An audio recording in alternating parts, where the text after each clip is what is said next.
The following program may contain coarse language, violence, nudity, mature subject matter, or scenes which may not be suitable for all viewers. Viewer discretion is advised. This is the X-Zone Broadcast Network, broadcasting worldwide on broadcast affiliates and satellite program providers, including CNN Broadcast Network, Sirius Satellite Network, Star Media, Good News Radio Network, Angel Broadcast Network, Wiki Broadcast Network, and WPBN TV. For more information on the X-Zone Broadcast Network, visit us at www.xzbn.net.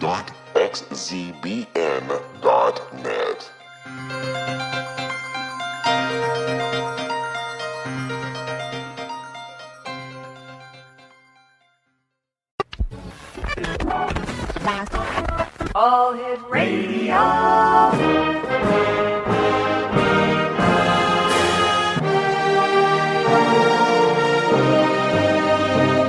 Welcome to the X-Zone, a place where fact is fiction and fiction is reality. Now, here's your host, Rob McConnell.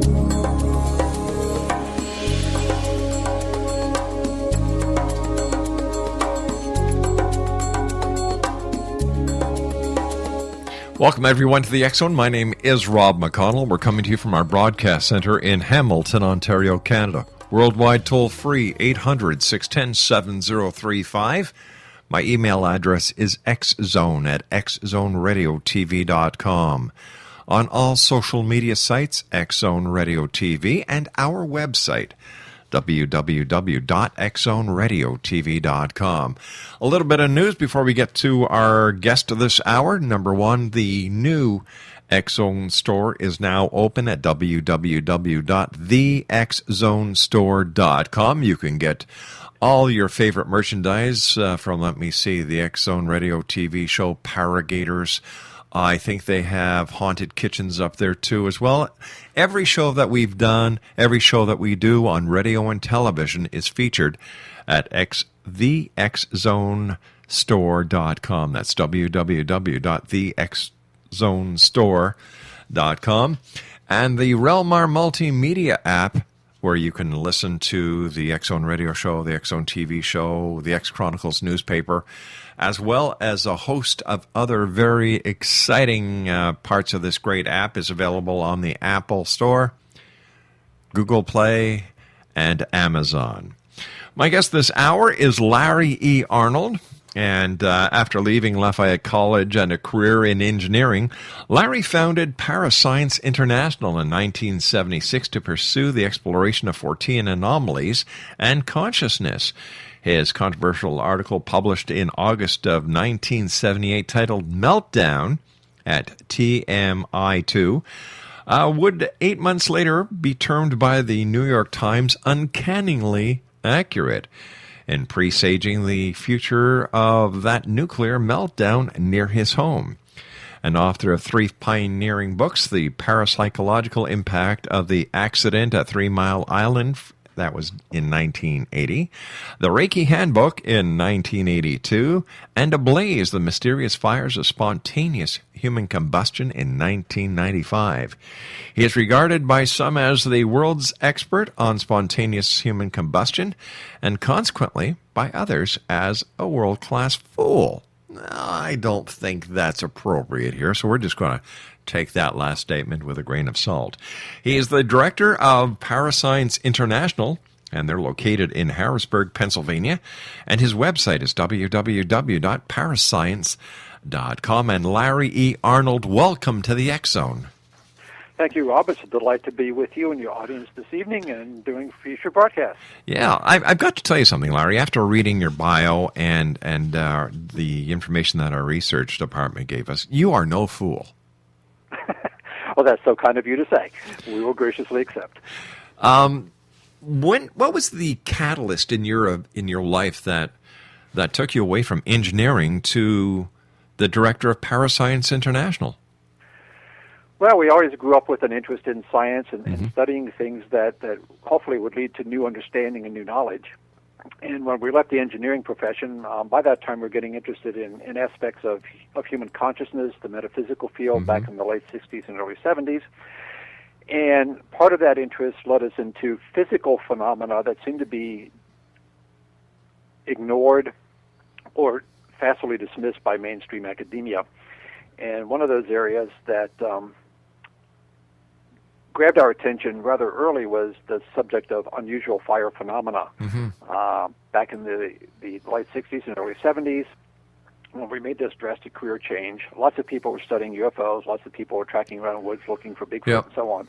But we couldn't find anybody who was looking into this phenomenon of mysterious fires, which we had read about earlier in our life when we were about 8th grade. And so we thought, was there something to this body of alleged material about paranormal combustion events, or were the writers that we read in our junior high school years making up the stories? We ended up going to the Library of Congress looking for original source material. We found it. There seemed to be something absolutely credible about these mysterious fires, particularly those that consumed human bodies almost to powder in an environment that was otherwise largely devoid of heat and flame damage. You say we. Who is the we? We as a personal reference. We speak of ourselves in the first person plural. I see. All right. It was just a little confusing there for me for a second, but I'm glad we clarified it.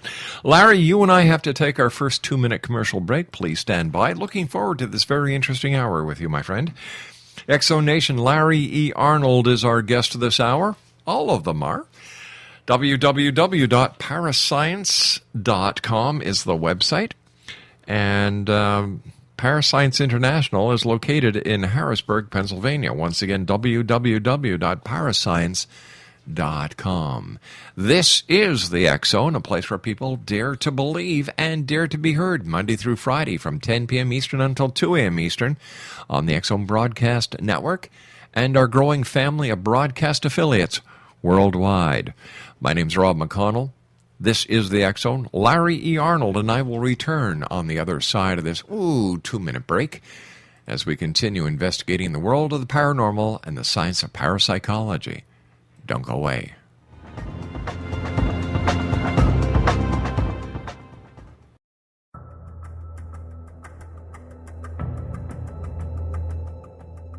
Modern Esoteric, Beyond Our Senses by Brad Olson, consummates the lifology story about where humanity originates.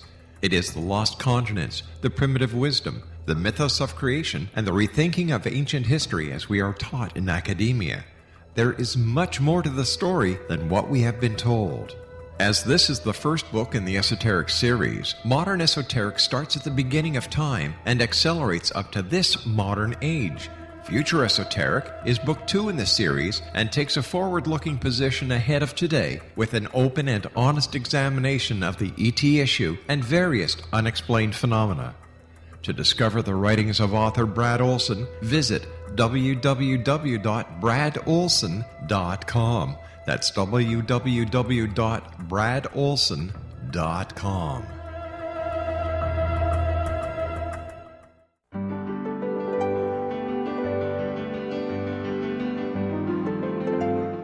Named one of the world's greatest psychics, Elizabeth Joyce is now giving readings worldwide via Skype.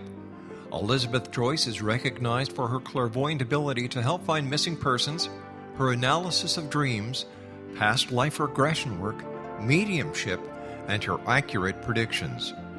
Elizabeth has been a frequent guest on the X Zone radio show with yours truly, Rob McConnell, now for several years.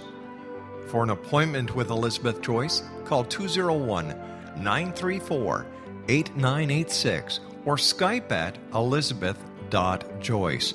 And for more information, you can always visit Elizabeth Joyce online at www.new-visions.com.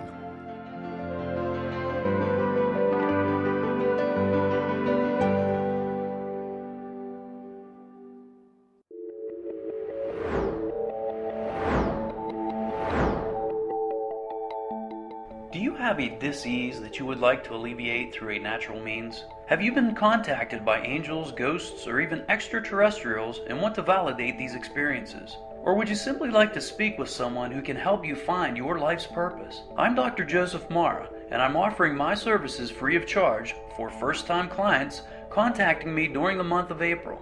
These free consultations include angel card readings, guided meditations, life coaching, and energy healing. If you have always wanted to explore these types of experiences but were skeptical or simply could not afford them, then take advantage of this free special offer. Contact me through my website, aguidinglight, spelled LITE.com, to schedule your consultation today. Until then, I offer you love, light, and laughter.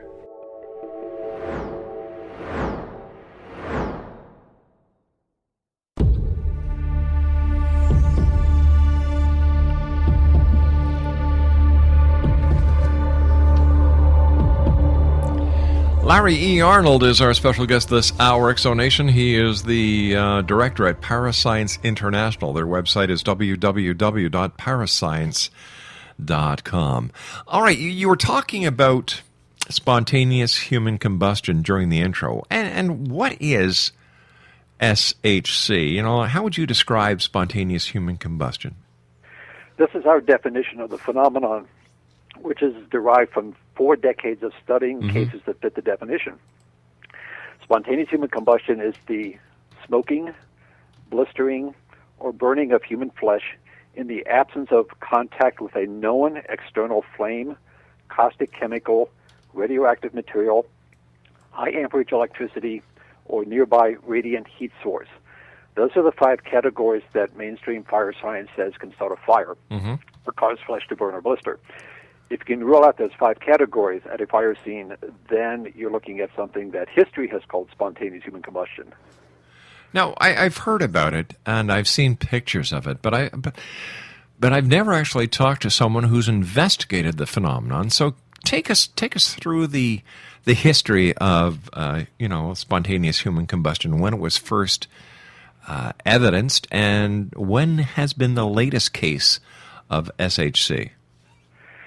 The earliest account that we have found that fits the definition of spontaneous human combustion in the medical literature dates to about the latter part of the 1400s. Wow. And that involved a knight named Polonus who was observed to exhale flame and was promptly consumed, according to the medical reports. That was obviously highly debated at the time. Could that really have happened? In the 17 and early 1800s, this was, again, a very hotly debated subject within the mainstream medical community, because people were burning up in an extraordinarily thorough manner in an environment that was devoid, as we said earlier, of the traditionally expected high heat and flame damage. Bodies were burned more completely than you can cremate a body today in a retort. And yet surrounding combustible materials like straw or wicker furniture, sometimes even the clothing on the victim herself, was not consumed by the fire, quote-unquote fire, that consumed the body itself. Then around 1850, a German chemist named von Liebig decided he'd conduct an experiment in which he tried to burn a cadaver to see if he could replicate such a scene as had been reported to him and to other physicians. He could not do it, and therefore he said that spontaneous human combustion simply can't occur. And his mindset has become the de facto standard ever since the mid-1850s, until our research really dug into the phenomena and began to provide not only the historical but the photographic evidence that these kinds of incredibly anomalous, fearsome, frightening fires do occur and deserve explanation. What is the scientific explanation, and how can this be proven to be fact? The scientific, quote-unquote, explanation that is most often proffered to explain away these cases of human incineration is what is called the human wick effect, which is basically the human body becomes an inverted candle, where the wick becomes the victim's clothing, the wax of the candle, the tallow becomes the adipose tissue in the human body. And of course the body is externally ignited to begin with, and then the heat and the low energy flame begins to consume the clothing, which wicks out the fat in the adipose tissue, and after many long, agonizingly slow hours, the body slowly immolates to a pile of powder. That's the official explanation. However, we have attempted to do that under controlled laboratory-type conditions numerous times. We can't get the experiment to work to that end. We have watched other experts on television, naysayers who say that Larry Arnold doesn't know what the heck he's talking about when it comes to SpawnCom. Tried the same experiment with sometimes laughable failure to the point where they actually are burning down the entire